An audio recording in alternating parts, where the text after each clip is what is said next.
Bonsoir à tous. À la une de ce journal, l'ultime croisade des évêques contre la flambée des violences dans les régions anglophones. 3 mois après le cri de détresse, ces dignitaires religieux catholiques exhortent les groupes armés séparatistes et le gouvernement à renoncer à la violence et la guerre comme mot de résolution des crises politiques et de revendications politiques sur le théâtre de la crise anglophone. Les évangiles de la paix et du dialogue sont désormais au centre des prières de la conférence épiscopale nationale. Elles ont tenu à faire entendre les voix ces communautés pygmées et bororo victimes de spoliation de leurs terres. Vous les écouterez dans ce journal évoquer la destruction de leur écosystème à l'occasion de la journée mondiale des peuples autochtones. On en parle dans ce journal.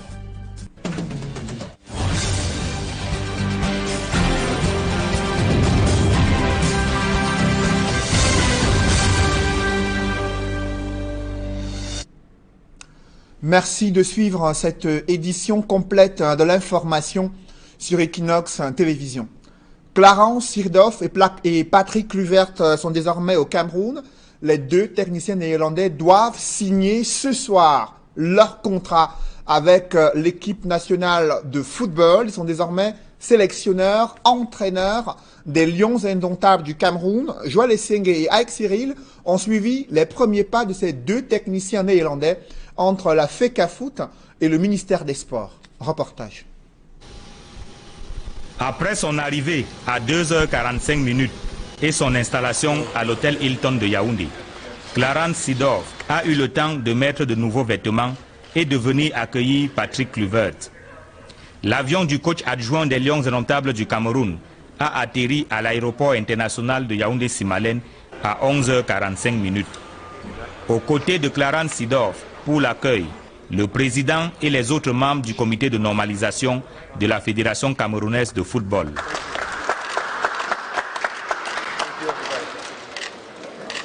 Tout se passe au salon d'honneur de l'aéroport international de Yaoundé-Simalène.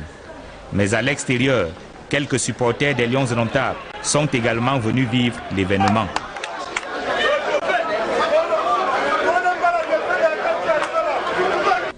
Clarence Seedorf et Patrick Kluivert sont désormais tous les 2 au Cameroun.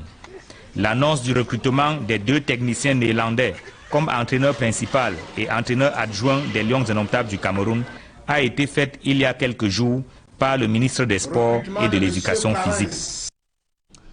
Précisons que Patrick Kluivert et Clarence Seedorf doivent signer ce soir leur contrat au ministère des Sports en présence du comité de normalisation de la Fédération camerounaise de football. Parlons à présent de ces communautés pygmées et bororo, victimes de spoliation de leurs terres. L'alerte est de la société civile. Elle déplore le fait que ces communautés minoritaires n'ont presque plus d'espace de vie pour pouvoir mener leurs activités de subsistance. Une telle injustice qui revient en surface en ce jour de célébration des peuples autochtones. Évocation avec Emmanuel Diop et Marcelin Gansop. Pour les peuples de la forêt, à l'instar des pygmées, le quotidien n'est pas un long fleuve tranquille, privés qu'ils sont constamment de leur principale ressource, qu'est la terre. C'est à peine s'ils ne se sentent pas locataires sur leur propre terrain. Là où l'Ombaka a sa maison, l'homme bantou entre encore derrière, à tel point qu'il n'a plus d'espace pour faire ses besoins. Tu as seulement ta case là. Nous sommes obligés d'aller loin en forêt chercher les espaces pour s'aimer. La situation n'est également guère reluisante pour les bororo. Il y a beaucoup de communautés de bororo qui vivent sur cette terre, mais ils n'ont pas les documents, les titres fonciers. Il y a les gros investissements qui viennent maintenant, ils investissent et ils sachent les communautés de bororo. Et ça nous crée beaucoup de problèmes parce qu'on n'a pas encore l'espace là où nous doit vivre comme on veut.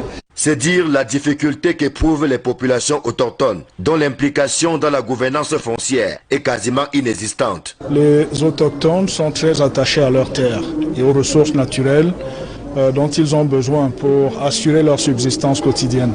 Mais en même temps, on se rend compte qu'il y a de nombreux acteurs qui interviennent sur ces terres et sur ces ressources. Il y a l'État, il y a aujourd'hui les grands projets d'infrastructure, les grands investissements miniers, forestiers ou dans l'agro-industrie. Et donc tout cela a un impact sur les terres et sur les ressources naturelles. Les autochtones se trouvent progressivement marginalisés sur ces terres, dans la gestion de ces terres-là. C'est pour inverser la courbe actuelle et édifier les populations autochtones sur leurs droits que le Centre pour l'environnement et le développement les a réunis à Yaoundé dans le cadre du projet LANCAM. Le paradoxe, c'est que ceux qui sont les plus demandeurs, les plus grands utilisateurs, les plus dépendants de la terre sont ceux qui ont le moins de pouvoir dans la gestion de ces terres. Et d'un autre côté, on a aussi le fait qu'on n'a pas de standard, on n'a pas de règles en place pour arriver à s'assurer que les droits de ces communautés soient effectivement reconnus et protégés. Ils ont un mode de gestion qui est très différent du mode de gestion de la plus grande partie de la population. Vivement que la réforme foncière en cours aboutisse. Elle porte l'espoir de lendemains meilleurs, pas seulement pour les peuples autochtones, mais l'ensemble des Camerounais, dont on connaît les rapports avec la terre, source de nombreux conflits. 3 mois après le cri de détresse des évêques, leur appel à la médiation est resté inaudible sur le théâtre de la crise anglophone. La montée des violences meurtrières a provoqué la consternation de ces dignitaires religieux catholiques face à cette situation d'insécurité. Ils invitent les fidèles chrétiens, le gouvernement et les groupes armés séparatistes à renoncer à la violence et la guerre pour s'engager sur le chemin de la réconciliation, du dialogue et de la paix. D'autres précisions avec Donald Brice Kamgan. Le message des prélats catholiques apparaît comme une photographie de l'exacerbation actuelle des violences dans le nord-ouest et le sud-ouest. Les affrontements récurrents entre forces de sécurité et activistes séparatistes avec leurs corollaires sont précisément décrits. Certains villages se sont vidés de leur population, prise entre les bandes armées et les sécessionnistes qui sèment la terreur et les forces de défense nationale qui ont pour mission d'assurer l'ordre et la sécurité. Des violences qui coûtent la vie aux forces de sécurité et aux populations et n'épargnent pas les hommes d'église. La conférence épiscopale nationale du Cameroun rappelle l'assassinat le 20 juillet dernier du curé de la paroisse Sacré-Cœur de Bomaka dans la région du sud-ouest. Le crime survient à peine un an après l'assassinat de Monseigneur Jean-Marie Benoît Mbala, auquel s'ajoute une longue liste d'évêques et prêtres tués au Cameroun, rappelle l'Église catholique. Les évêques demandent l'ouverture d'une enquête en vue de sanctionner les meurtriers du curé de Bomaka. La conférence épiscopale nationale recuse la violence et la guerre comme mode de revendication politique et de résolution de la crise. Mais peu importe ses auteurs, la violence est rejetée par l'Église. Nous dénonçons et condamnons encore une fois de plus les actes de violence d'où qu'ils viennent, qui ne peuvent que susciter réprobation et indignation. Quelle solution donc à la crise qui s'enlise? La conférence épiscopale nationale du Cameroun réitère une proposition déjà faite le 16 mai dernier. Nous estimons qu'une médiation s'impose maintenant pour une sortie de crise. Épargnons notre pays, le Cameroun, d'une guerre inutile et sans fondement. Le message de 3 pages a été publié mardi au terme d'une session du Conseil permanent de la Conférence épiscopale nationale du Cameroun. Et sur le théâtre de la crise anglophone, plusieurs administrations publiques sont désertes. Les agents de l'État ont fui ces violences meurtrières dans les différentes régions anglophones et le préfet de la Mémé somme ces agents publics de retourner à leur service. Il estime que la situation est assez stable et que le climat social et sécuritaire est désormais garanti par la présence des forces de sécurité. Des précisions avec Sylvestre Hippolyte Zangao. Suite aux plaintes des usagers, des services publics du département de la Mémé, qui font face à l'absence des personnels et des responsables dans plusieurs délégations, le préfet de la Mémé, Chamberlain Toundong, a entrepris d'effectuer une descente inopinée. Ici, à la délégation départementale de l'agriculture et du développement rural, c'est un bâtiment fantôme que trouve le préfet. Les portes sont barricadées par l'ombre d'une âme. Les herbes ici n'ont visiblement pas été coupées depuis longtemps. Dans les autres délégations départementales, le préfet de la Mémé trouve certes des hommes et des femmes à leur poste, mais beaucoup sont absents, surtout les délégués départementaux. Si les justificatifs de ces absences n'étaient pas connus au passage du préfet, il faut signaler que plusieurs de ses collaborateurs ont souvent démontré leur crainte suite aux affrontements entre l'armée et et les sécessionnistes dans plusieurs localités de la Mémé. Mais pour le préfet Chamberlain Toundong, aucune absence non justifiée ne sera tolérée. Les populations se rendent dans ces bureaux, il n'y a personne. Les populations sollicitent des services, personne n'est disponible à s'occuper d'elles. C'est pour ça que j'ai pris la décision d'y aller de façon inopinée sur environ 17 délégations départementales que nous avons ici dans le département de la Mémé. On a retrouvé à peu près 4 délégués disponibles. Ce que moi je trouve exagérément grave. Il est vrai que 2 ou 3 ont pris permission auprès du préfet que je suis, mais les autres qui ne l'ont pas fait et qui ne peuvent pas justifier leur absence au poste seront sanctionnés conformément à la loi. Face à cette situation, plusieurs habitants du département de la Mémé sont contraints d'aller dans d'autres villes pour accéder aux services publics. Considéré comme le cimetière des fonctionnaires, le ministère de la fonction publique et de la réforme administrative veut soigner son image.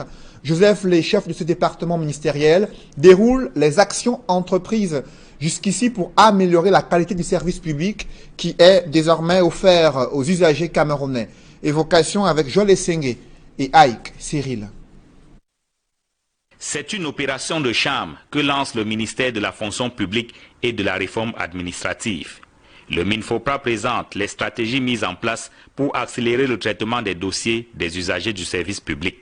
Afin d'éviter les déplacements à risque et parfois très onéreux générés par le suivi des dossiers et pour faciliter le renseignement de l'usager, nous avons institué par une note d'information datée du 17 avril 2018 un dispositif de renseignement, de collecte et de suivi des dossiers au sein des délégations régionales du MINFOPRA. Je suis particulièrement heureux de vous annoncer que 9 régions sur les 10 que compte notre pays sont désormais connectées au réseau SIGPES. Pour soigner une image davantage ternie par les lenteurs et lourdeurs administratives, le MINFOPRA veut d'abord régler la question de l'indiscipline dans ses rangs. Depuis janvier 2018, nous avons traité 4109 dossiers disciplinaires et de contentieux sur 4478 reçus. Il reste donc 369 dossiers en instance. Pour la plupart, c'est des agents publics qui ont été suspendus de solde. Pour la plupart, ils ont été suspendus de solde lorsqu'il y a 2 ou 3 ans, on a procédé à l'assainissement du fichier solde de l'État. Autre caillou dans la chaussure du ministère de la fonction publique et de la réforme administrative, c'est la question de la contractualisation des instituteurs vacataires. C'est un dossier très volumineux. À titre de rappel, je peux vous dire que par rapport à ces recrutements, il était prévu que l'État recrute 9000 instituteurs. Mais, comme vous savez, la demande est très forte. C'est ainsi que plus de 50 000 dossiers ont été déposés. Il a donc fallu faire le tri là-dedans. Il a fallu également s'assurer qu'il n'y a pas de dépassement d'âge, parce qu'il y a un âge qu'il ne faut pas avoir dépassé pour ce genre de cas. Alors, s'agissant précisément des 50 dont vous parlez, nous planchons là-dessus.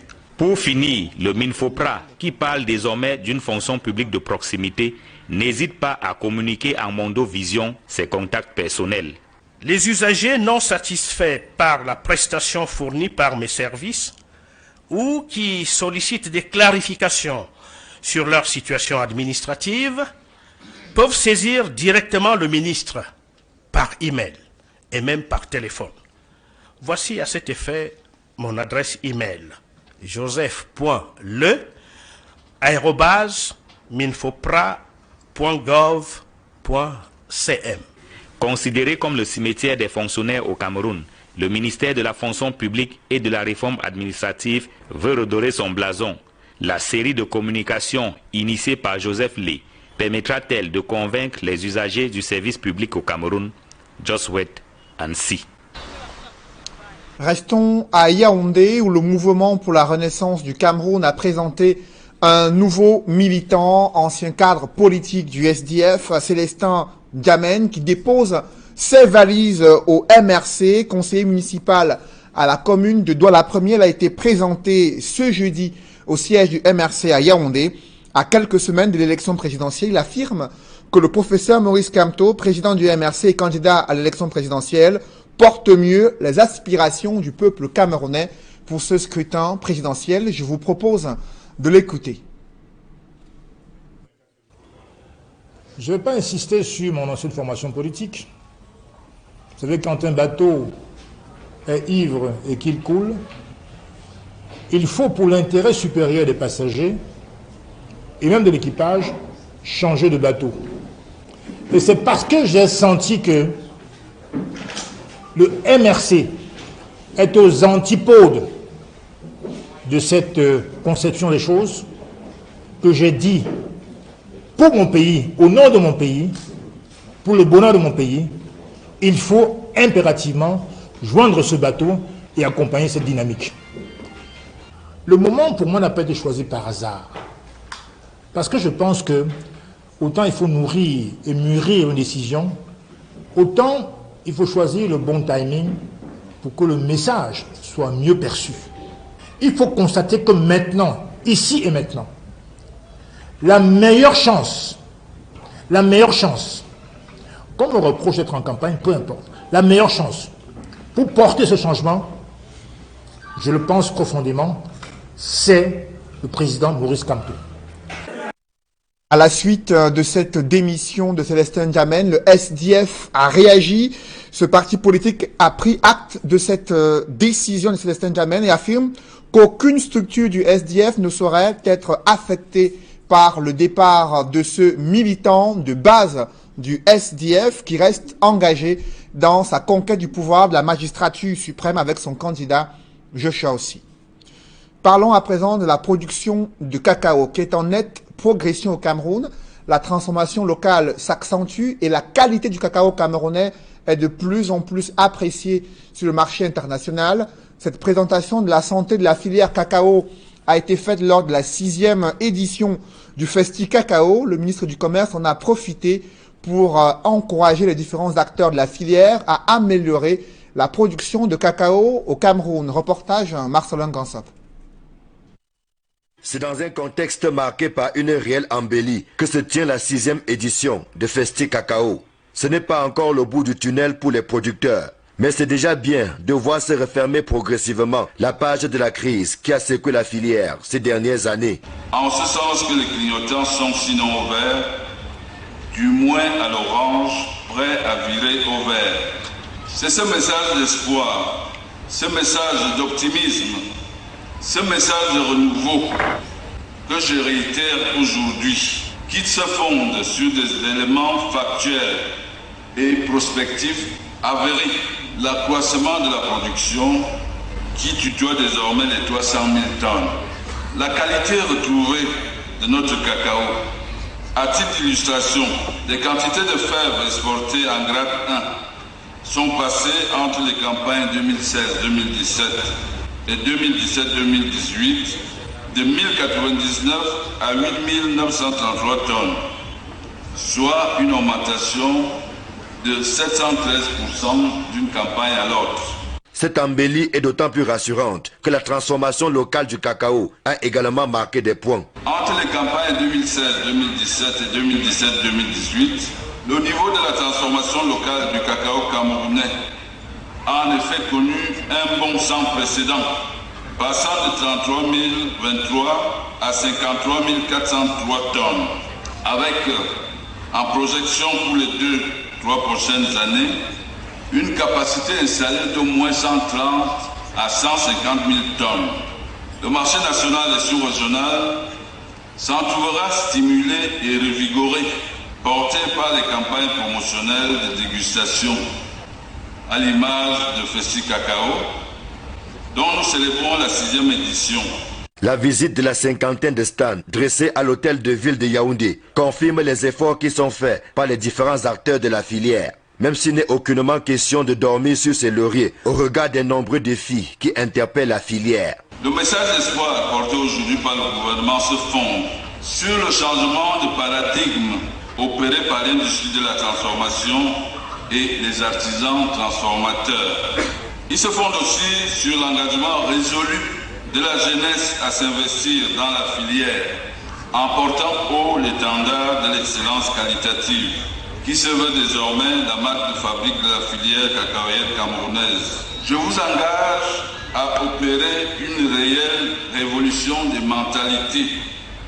La terre ne trahit jamais. N'ayez pas peur de franchir le pas. Soyez les entrepreneurs agricoles dont le Cameroun a besoin. Vous le faites avec abnégation, avec détermination et avec méthode. Je vous dis bravo. La cacaoculture autrement, tel est le slogan qui encadre la 6e édition de Festi Cacao. La grande messe des acteurs d'une filière qui recrute de plus en plus les jeunes grâce au programme New Generation du Conseil interprofessionnel du cacao et du café. Dans l'escale internationale en République démocratique du Congo, qui est l'oiseau rare du parti au pouvoir, Emmanuel Ramazani Shadary, candidat du Front commun pour le Congo à l'élection présidentielle, est un fidèle Joseph Kabila appartenant à l'aile conservatrice de la majorité présidentielle au Congo-Kinshasa. Son profil est évoqué dans ce reportage que signe Eric Martial Ndjomo. Né en 1960 à Kabambari, dans la province du Maniema, Emmanuel Ramazani Shadary connaît un parcours scolaire et académique brillant, sanctionné par une licence en sciences politiques à l'université de Lubumbashi, puis un DEA dans la même filière à l'université de Kinshasa.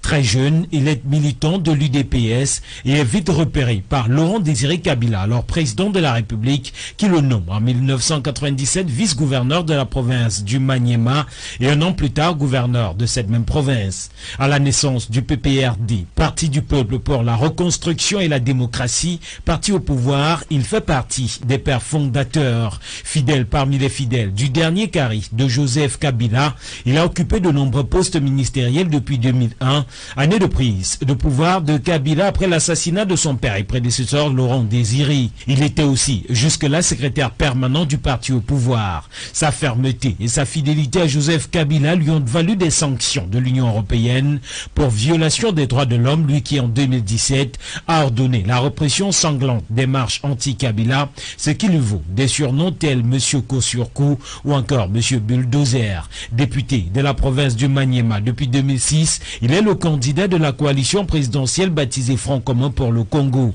Il devra, pour remplacer Joseph Kabila à la tête de l'État, prendre le dessus sur des challengers tels Jean-Pierre Bemba ou Félix Tshisekedi et Vital Kimere. L'on parle de plus en plus d'une coalition de l'opposition contre Emmanuel Ramazani Shadary. L'élection présidentielle en République démocratique du Congo se déroulera le 23 décembre prochain.